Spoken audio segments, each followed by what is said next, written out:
Well, what's up, guys? In today's video, today we're going to be looking at Schelps Response to it. Roblox isn't a place where we filter all the text and the voice, where we monitor for critical harms, where there's no image sharing or any of the things that might happen from that. I want to start off by saying that we all want to keep Roblox safe. We share this view, and we know that there's members of our community who feel strongly about that too. And you know what? We welcome them as part of the dialogue about how to keep Roblox safer. I want to highlight we have always had safety as one of our top priorities, and we're not waiting for the law or legislation. We've innovated with age estimation on our own because we want to keep people on our platform. This whole situation is kind of crazy. Everybody go donate to this boy Schlep. This is probably the worst decision this company has ever made. Hashtag free Schlep on God. Yeah, they actually need Schlep. I'm wishing Schlep the best. Roblox, you need to do something. There's got to be something done. Nobody at Roblox listens to us. I'm frustrated, man. I'm frustrated. Why should we support a platform that is taking steps to prevent predators from getting caught? Roblox has just lost $12 billion in market value following their response to their cease and desist letter against me. Just for context, I'm someone who's gotten 6 predators within their community arrested in real life. That loss, though, isn't on me. It's a direct result of Roblox's own response to its child safety crisis. Instead of addressing the real issues, Roblox has doubled, tripled, even quadrupled down. They've put out statements after statements painting me and my team as reckless vigilantes while claiming that their platform is safe, when it absolutely is not. People are just seeing through this, and that's why a huge movement has started online called Free Schlep. It's been trending everywhere. Multiple members of Congress have now called out the company's child abuse problem, and the Attorney General of Louisiana has filed a giant lawsuit against the company for, and I quote, prioritizing user growth, revenue, and profits over child safety. The day after the Attorney General's lawsuit was filed, Roblox's market value dropped by $12 billion. In response, the company scrambled to roll out new policies targeting the very not safe for work games featured in the lawsuit. Alright, let's see what these names are. We've been 2 minutes in. So, Escape Freaky Party. What is this, bro? It doesn't even show the name. The road to Diddy Party, Freaky Diddy Simulator, Official Diddy, Midnight at Diddy's Party, Diddy Simulator, Nice Try Diddy's Party, Voice Chat. This is crazy. Oh my gosh. But there's like basically something world in Diddy survival. Oh my gosh. Attorney General Liz Murrow, Louisiana Department of Justice. And my videos, like for instance bathroom simulators. Mind you, the community has been calling out these games for years now, but still, even after everything, instead of removing these blatantly inappropriate experiences, Roblox simply slapped a 17+ label on them. Okay. They like don't listen. Like in the clip, we're at 2:34. Let's see, right? Nobody at Roblox like Creecraft says, nobody at Roblox listens to us. I'm frustrated, man. I'm frustrated. Why should we support a platform? 2.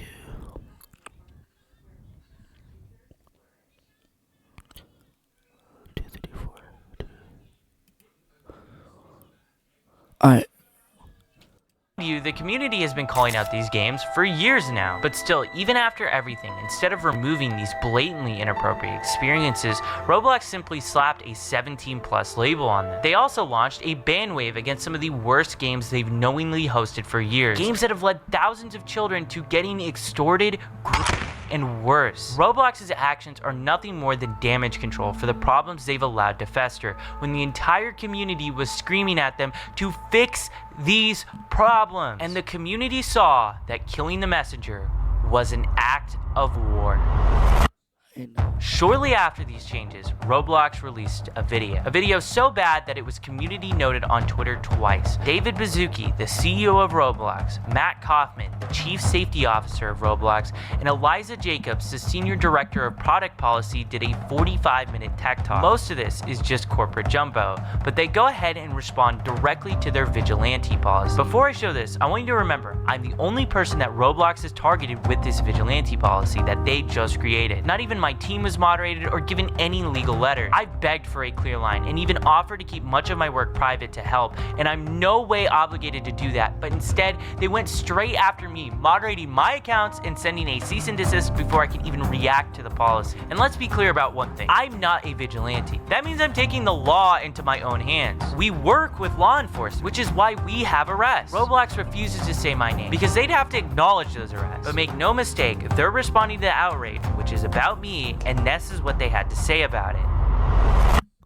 They first start off the interview by talking about how vigilantes started out as a good thing. Both inside of Roblox, and I think that there are lots of people outside of Roblox who really have the best intentions and the welfare of our community at heart. We all want to keep Roblox safe. And you know what? We welcome them in part of the dialogue about how to keep Roblox safer. And we have members of the community in these vigilante groups that started off in a really good place. They started off by saying like, hey, they're reporting on issues on Roblox. They're talking about how we could do better.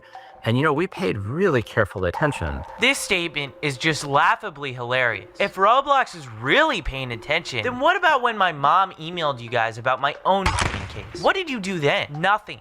Actually, you kept paying the guy for years afterwards until you were literally forced to do something about it. If what Roblox was claiming was actually true, them listening to the community, why are the biggest content creators leaving your exclusive YouTuber program in protest of how you're moderating your platform? And I'm gonna actually bring up something later in this interview to show you how much of a joke this is. This here is Meep City, one of the most controversial games on Roblox. Creecraft, one of the largest Roblox YouTubers, joined this game and within 4 seconds was exposed to not safe for work content. The community has been complaining about this game for almost a decade now, but Roblox has still continued to leave this game up and platform it. But CEO David Baszucki mentions this game by name, and here's their philosophy on this. You know, I can see some of our community naming experiences on Roblox and just say, take it down, take it down, take it down. I'd say examples could be Meep City, for example. Can you share, like, why should that be up? Should that be down? Like, what's up? I think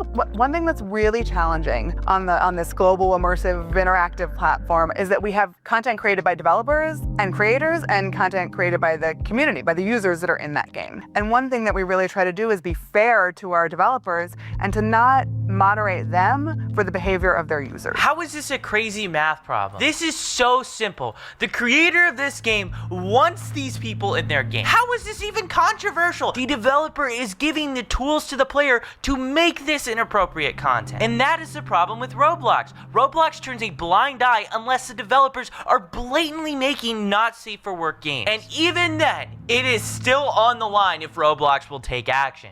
Roblox might have just went back on their word regarding Meep City. This game had every inappropriate feature removed from it pretty much overnight. It's unknown if Roblox made Alex Neutron, the creator of Meep City, do this, but either way, it shows the public pressure is working. Games that Roblox is doubling down on are folding, so that's why it's really important to keep speaking up about this. Then we saw something change. What we saw is that some of these groups started engaging with the community in ways that violated our policies. And so let me explain what that means. They would go and create accounts on Roblox claiming to be a child. Roblox keeps repeating this same talking point, that I'm impersonating and pretending to be a child. But here's the reality. You have to pretend to be a child because if the predators knew they were talking to an adult, that wouldn't even be a crime. You guys seem to be more upset that I'm pretending to be a child than predators are decoys. And if it wasn't our decoys, it would be a real person. It's also worth noting that the FBI, ICAC, and local law enforcement all use these same exact tactics. Would Roblox be willing to send them a cease and desist too? And their claim that I'm impersonating children is flat out false. Impersonation means I'm stealing the identity of a real child. From the very beginning, we've never used real kids. We don't send pictures of real children, and we create totally new identities where every single photo that's sent is of someone that is of of age. The only difference is we tell these people that we are underage. This is flat out a lie what they're claiming. But what happens next is so wild that the CEO of Roblox cuts off the chief safety officer.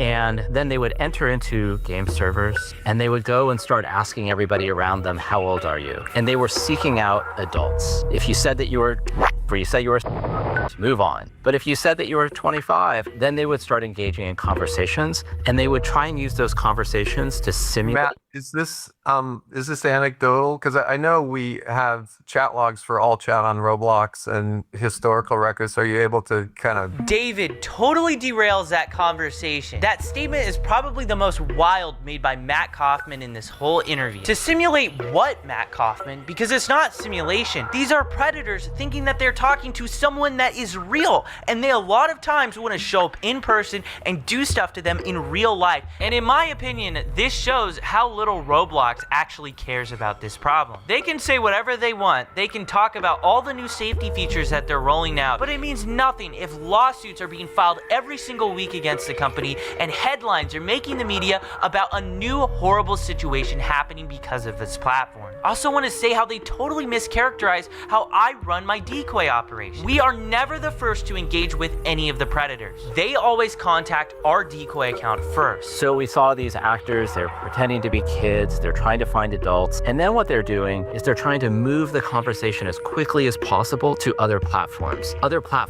that don't have the type of monitoring and policies that Roblox has. And then they were using that activity that happened on other platforms to create situations that they would then video, they would report to the police, and then only after would they let Roblox know. Roblox is accusing me of encouraging adults to talk inappropriately to people they shouldn't. That is not true, and if it was true, I wouldn't have a single arrest. We present ourselves as a naive kid who doesn't know about these topics. Crimes like this should obviously be reported to law enforcement first, not Roblox. If Roblox is notified before the police, they can delete accounts, tip off the predators that are being investigated, and give them a chance to erase valuable evidence that the police need to prosecute. The fact that these predators are on the platform to begin with shows that their safety systems have failed. If Roblox did their jobs, there wouldn't be anybody for us to find. Roblox also claims that I'm moving these players to other platforms, but those platforms are linked directly on Roblox's own site. Roblox has actually even partnered with some of those platforms. They even own a bot on that other platform. Anyone can make an account 13 plus and see social media links on Roblox, and unsurprisingly, people in real life have been abducted because of this feature that Roblox allows. And when they say I'm creating these situations, that's just insulting. I'm not creating situations. These predators are trying to grab people within your community. And there's a bunch of issues in here. Number one, the violation of our policies about being honest about how old you are. Number two, moving conversations off platform.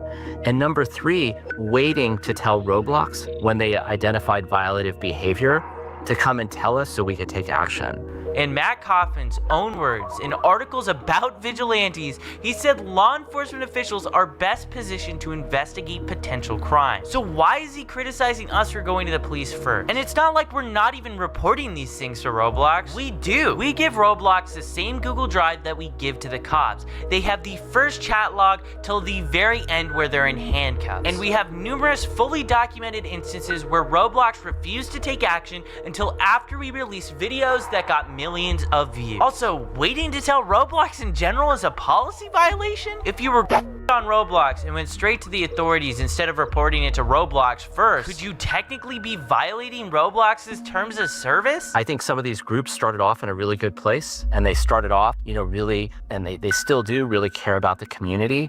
The actions that they were taking were putting our community at greater risk and were violations of our policy. He says I'm putting the community at risk. Roblox even went as far to accuse me and my team of being similar to predators. Think about that. They're implying... Okay, sorry, I haven't paused in a while, but similar to actual predators. Like, dude, you're catching the predators, they're like the opposite side. Like, bro, it's like, like, a good guy is taking out a bad guy, but then, like a like a company or like the person that got saved is like he's the hero, even the person that got saved. It's like, he thinks that the superhero is a villain, like crazy. It's crazy, dude. I am preying on predators. So to Matt Kaufman and David Baszucki, I'm very sorry for preying on the predators of your platform and getting them arrested and put in handcuffs, because I didn't ever want to see kids go through what I went through. These actors that were coming on the platform, they were reaching out to dozens and dozens of people, and the vast majority of those people were not responding to those engagements, and frankly, were harmed in that process. I'm gonna show you this predator I caught. I sent a message in the chat and I got this guy messaging me. Yes, okay, how old are you? I asked him back how old he is, and he says he's older than 18. I tell him I'm years old. Do you mind me being younger? No, not really. If you can keep it a secret between us, though. And he does Predator Strat 101. He asked for my Snap or Discord. And the reason why he's asking for Snap is because the messages delete. I tell him Discord, and I get on Discord with him, and the messages begin right away. Throughout that entire process, where did I harm anyone? Because the real harm was Roblox letting this game exist on their platform for years. It only disappeared after Hindenburg, an investment research firm, went ahead and exposed Roblox for hosting this experience. And conveniently, it vanished the moment they showcased this predator catch. Notice as well how I wasn't the one to ask for Discord or Snapchat. The predator did. These were the sort of people interacting with our decoys, and so many people are becoming victimized from people exactly like this. They were normalizing policy violations on the platform. What Roblox's own algorithm recommends inappropriate items to people. Roblox actively hosts not safe for work games for children. Roblox themselves in this interview doubled down on one of the most infamous instances of inappropriate behavior that they've allowed for nearly a decade, and they're really going at me for normalizing policy violations. Absolutely unbelievable. And the other piece is oftentimes the sort of evidence that was collected, the video evidence, was really difficult to verify, really difficult for us. And if law enforcement had to verify it, then they're talking about subpoenas. And so I think something that sometimes seems obvious to folks in the community really is just much more complicated on the back end. I'm not sure how the evidence that I was sending you guys was hard to verify. I sent you guys screen recordings of us scrolling through the entire chat on mobile, and a lot of the stuff that happens is happening directly within Roblox. Like for instance, when Roblox refused to ban this predator, we got arrested in Hawaii, and he was literally talking in-game about planning the meetup in real life on Roblox. With all that being said, I wanted to ask someone who's been working with law enforcement and has been doing predator catching since before I was even born. So I decided to take a seat with Chris Hansen to catch some answers. I'm Chris Hansen. I'm co-founder and correspondent reporter for the True Blue Streaming Crime Network.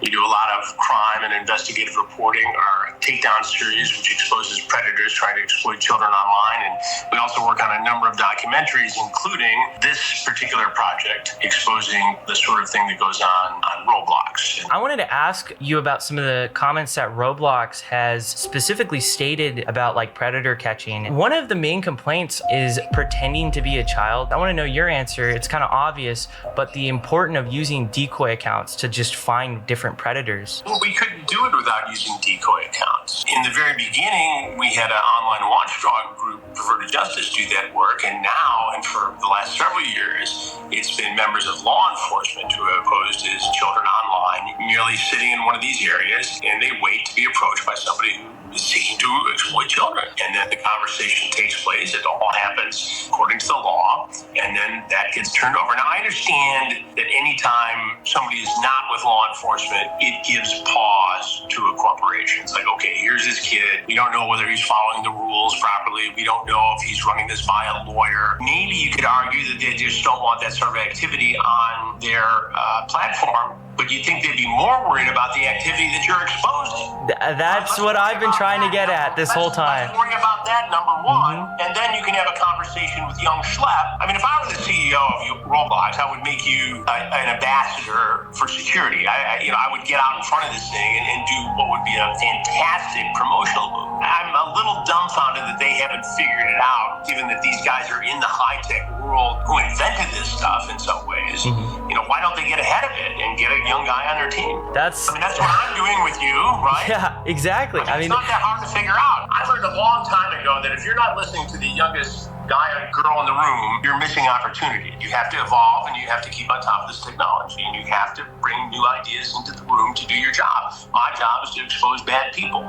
You are helping. I mean, the thing is, I've made it very, very clear to Roblox since the beginning. Give us a private line. We are open to communicate with you. We want to talk with you guys. We know a lot of these really bad actors, and the first official contact I had with them was the cease and desist letter. It's horrible from a public image standpoint. I mean, you're killing the messenger, right? It's not like you're out there tracking these guys down with, tasers and smoke guns. I mean, you're providing information to the platform to do something about it. One of the major complaints that Roblox had about me was that I was actually going to law enforcement first before sending their report, just so that they would have a start to finish conversation of everything that took place. Did you guys ever reach out to social media sites before this sting goes down?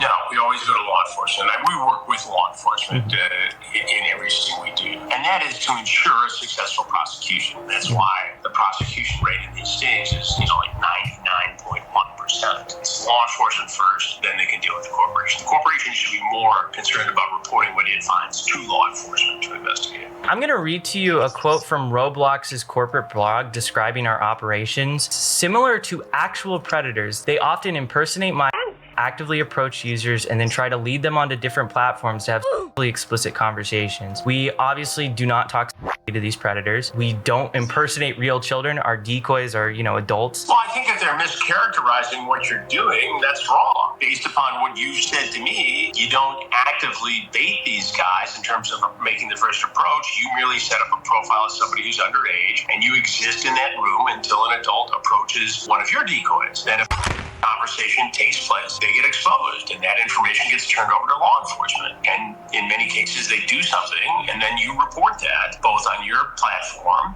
as a citizen journalist, a young guy working on these stories, and to Roblox to take action as a corporate citizen. I thought it was kind of wild how they compared what we're doing to actual predators. Well, if they're mischaracterizing what you're doing, yeah, that's horrible. This entire project is going to be healthy for Roblox and it's going to be especially good for users of Roblox because anything that creates awareness and a dialogue is important. And you need to tell parents that this stuff exists, that these dangers are out there, and that if your child is approached by a predator, they need to come to the parents. I mean, that's the first line of defense. It's great what you're doing, it's great what I do, and it's really great that law enforcement and the National Center for Missing and Exploited Children does all this work every day across the country. It's great that Roblox has a department that takes a look at some of this stuff. What's not great is the lack of connection here that could make it even better and safer. Until that happens, we have to show parents what goes on here, and they have to have the discussion with kids and say, hey, be careful. What made you interested into getting into Roblox? I was personally getting communications on social media saying you need to look into this, you need to look into this, you need to look into this. And then we saw a big case down in Florida where a guy was arrested in Central Florida for and actually giving them Robux and having them exploit siblings and other. It made headlines down in Marion County, Florida. And so I started digging into it. We had good contacts with that sheriff's department there. And we actually, ironically, just did a predator sting, a takedown sting down there. So we started with an interview there. And it turns out that in the same jurisdiction, there was a 10-year-old girl who was exploited on Roblox by a man all the way over in England. And so we interviewed that victim's mother. And, all of a sudden, all these cases started developing, including the lawsuit by the Attorney General in Louisiana. That's interesting you mentioned Florida because we got an arrest there. We got it in Polk County, and it was a guy who possessed. Polk County, as you know, is where Sheriff Grady Judd is, and they're very active in this space. Oh, yeah. We do work with them as well. First of all, it breaks my heart, and I'm so sorry that you had to deal with this as a younger guy on this particular platform. The fact that you were bullied and preyed upon and advantage of, and that it went to the extent it did. it breaks my heart, and this is why we do these investigations. But to see you at your age turn it into a positive and do something about it, I think is incredible and admirable. Thank you. I appreciate it. From a guy who's been kicking around doing this for 42 or 43 years now, it's really cool because when I started on television, I was your age. I was 22 years old. So when I see a young person do this kind of work, it's very impressive to me because I know what it takes. Yeah, I mean, it's very crazy when you start looking into this stuff. I mean, it's a rabbit hole. It only gets more disturbing the more you see it. Well, you know, and since we announced that we're doing this documentary and that you are collaborating, I am overwhelmed. Oh, yeah. I saw a tweet on Twitter. It got like 160,000 likes that you're just even looking into the platform. Because that's the thing. People have known about these issues for so long, but journalists haven't done enough to like really look into it. And now it's starting to break into the world where everybody is starting to start to be aware. Well, now you're seeing more mainstream, outlets cover it. And yeah. Look, we have the ability to infiltrate this world because we've been doing it for 21 years. First with To Catch a Predator, and for the last 2.5 years at True Blue, our streaming crime network, with Takedown. So we know how to do this and work with law enforcement. Now, a lot of people can go out and do this stuff independently, but here you are, a good example of somebody who has done the work and given it to law enforcement. And that's the key here, because if you expose these guys and make fun of them and do a Borat kind of thing like some other content creators, they often don't face the consequences. They don't have to register as a offender. They don't get prosecuted. Yeah, and I think the thing is too, a lot of the reason why I have to make this content is because we reach out to Roblox, we give them the emails, we give them all the information. They don't respond until after we publish a video that gets millions of views on YouTube. It makes me concerned because if we're getting that, what are real victims getting? Look, I understand a little bit Roblox situation here. What they're trying to do is follow the protocol. When they see something, they're mandated to report that to the National Center for Missing and Exploited Children, which then refers it to law enforcement. And that's good, and they should be doing that. But why they wouldn't also take advantage of information given to them, wrapped with a bow around it, as you have done, it's stunning to me that they wouldn't see the opportunity here to be an ally of yours as opposed to somebody who they're making an example of and saying, oh, for sure, the rules, banning you. I don't understand that. From a corporate citizen aspect, it doesn't make sense. From a public relations standpoint, it doesn't make sense. And from a justice-seeking standpoint, it doesn't make sense. So I don't know, and I hope that during the course of this, that I'll get a chance to sit down with somebody at Roblox. And I have a feeling that's going to happen. But I'm going to be posing all of those questions when that interview takes place. To young people who look up to you and see predators in online spaces, what is the single most important step that they can take to protect themselves? I would be hesitant to tell people to conduct their own investigations, but I'm adamant that you got to report this stuff to your local law enforcement agency. You got to report it to the service provider. You got to report it to the platform. Hopefully, between those three things, you get some action.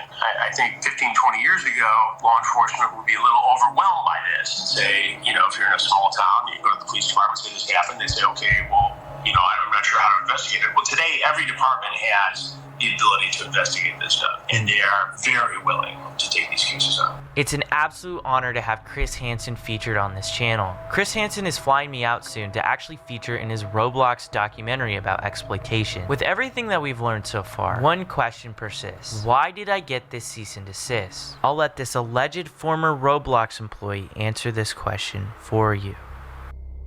You have to make a decision, right?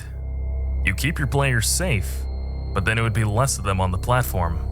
Or you just let them do what they want to do, and then all the numbers look good, and investors will be happy. You might just be thinking this is one alleged Roblox employee. Well, Bloomberg is claiming that 8 Roblox employees told a very similar story to this in 2024. Roblox actively forces victims of the platform into arbitration, a tactic so unethical that platforms like Uber and Lyft actually have policies against doing this. The reason they're doing it is even more outrageous. Because this person received so many benefits from using the platform, he cannot now complain that Roblox is trying to prevent him from seeking justice in court for the life-altering harm he suffered. Here's why I personally care so much about this problem. Who's been offered free Robux to do something that was inappropriate in the game? or someone has said, I'll give you some free Robux if you come and follow me on Snapchat or TikTok or something like that. Who's had that happen? Okay, loads of you. I've seen a lot of corruption in big tech, but I've never seen a company harm this many young people at the scale Roblox has. They can say whatever they want about safety or try to discredit me, but the arrests and their response to those arrests speak louder than any PR statement that they could possibly make. This isn't just about moderation. The rot goes all the way up to the CEO, a man whose vision includes adding dating to this platform and defending predatory games like Meep City. It's not even negligence, it's his literal philosophy. The narrative around Roblox needs to change. People have to understand what this platform actually is. Share what's happening, talk about it. Make sure your friends, parents, journalists, and lawmakers know how deep these problems run. Call your congressman and tell him he won't stand by while Roblox puts children in danger. I've been sounding the alarm for over a year as a whistleblower, and Roblox's leadership has tried to silence me. What needs to happen is David Baszucki needs to sit in front of Congress under oath, and he needs to explain why so many people have been abducted and abused on his platform, and why his company is choosing profits over safety.